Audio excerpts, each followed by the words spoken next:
Yes, time now for our weekly Israeli Politics Corner, and I'm joined in studio by Dr. Hani Zubeida, Chair of the Political Science Department at Israel Valley Academic College. Good evening, Dr. Zubeida. Thank you very much. Long title. And of course, Eli Hohenberg, welcome back to the show. Good to be here yet again. So we begin with not so good news. 1 in 5 Israelis, according to a new report, is living in poverty. Has this been expected and expected results, seeing what has happened to Israel over the past few years? Well, that's an excellent question. I don't know if it was expected. I don't think the depth of the poverty was expected. I think people knew that there was a poverty in Israel and the situation is dire. I don't think that people knew the extent of poverty.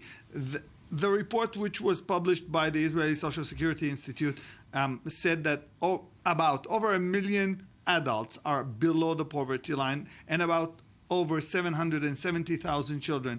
If you take the numbers roughly and you mix them with Israelis that are out of the country, we're talking about between quarter and third of Israelis who live in Israel at the moment who are poor, which is bad for Israel.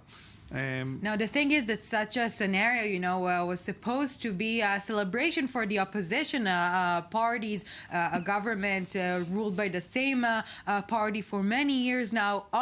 You can put all the blame on it. But the thing is that one of the major parties in the opposition is currently the Yesh Atid party, which in the previous government held 2 of the most significant cases, talking economy, the Treasury Ministry and the Welfare Ministry. And this was also a big issue before the previous round of elections. Still, it didn't deter Prime Minister Benjamin Netanyahu from winning again. That's true, but before we move to that crucial point, so these 2 posts, these 2 portfolios held by the Yesh Atid ministers, back then they cut the funding for children, and this is what we see today. The major headline from this report is that every 3rd kid in Israel is living in poverty, and this is something that the opposition has something to do with and cannot put all the blame on the coalition. It's important because Yair Lapid literally, when he spoke about the legislation about decreasing the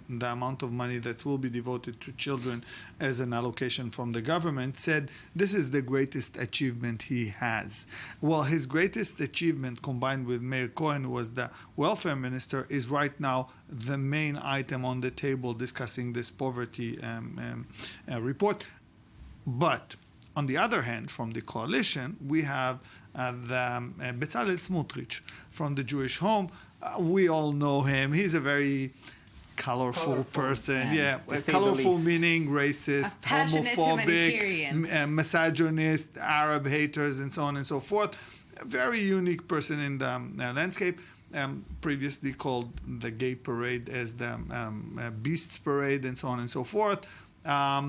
His comment was really priceless. Yeah, priceless. He said that when he looks at his family, he sees no poverty. Because he has 5 children and neither one of them is poor. Yeah. So the poverty report is basically I say make no sense. Stupidity stops at the end of the nose, and he needs to get out more and see other children. Amazing. Maybe people without the salary of a member of Knesset have worse time in trying to get their children. Well, speaking of members of Knesset, let's talk about a more impressive one, the Israeli President Reuven Rivlin and his meeting with President Obama. This is after Netanyahu was considered not welcome there. Well, first let's talk about his way to the meeting. And if we're talking, we've been talking a lot about Netanyahu and maybe his lavishing lifestyle that many Israelis feel to be a bit too extravagant.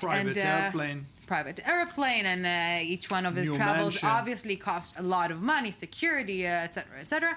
But Reuven Rivlin decided to take a plane, a low-cost flight to New York, and from New York to take the train, nonetheless, to Washington. And he was, of course, clever enough to post pictures on Instagram and Facebook of him in the train on his way to Washington. Many people, from what I saw in social media, thought it smells of public relations a bit too much, but any case, I think it's better for our leaders to go by train and not by private It's the clash of the titans. Ruby Rivlin is doing everything to annoy the prime minister, and he now can do it because he is the number one citizen of the country. He can't literally do anything to damage the political stamina of Benjamin Netanyahu. However, he can really make him feel uncomfortable. The other aspect of this visit was the pictures, if we have them, not this picture of the president with his wife on the train, but the pictures with Barack Obama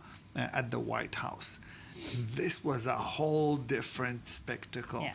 When we saw Barack Obama sitting, oh, here they are. When we saw Barack Obama sitting with Netanyahu, we did not see this with Netanyahu. They did not shake hands this warmly. They weren't that close with the chairs. The fireplace and the mantle were completely open. They were sitting. Obama was leaning towards the other side. Benjamin Netanyahu was trying to create some kind of warmth. It didn't happen.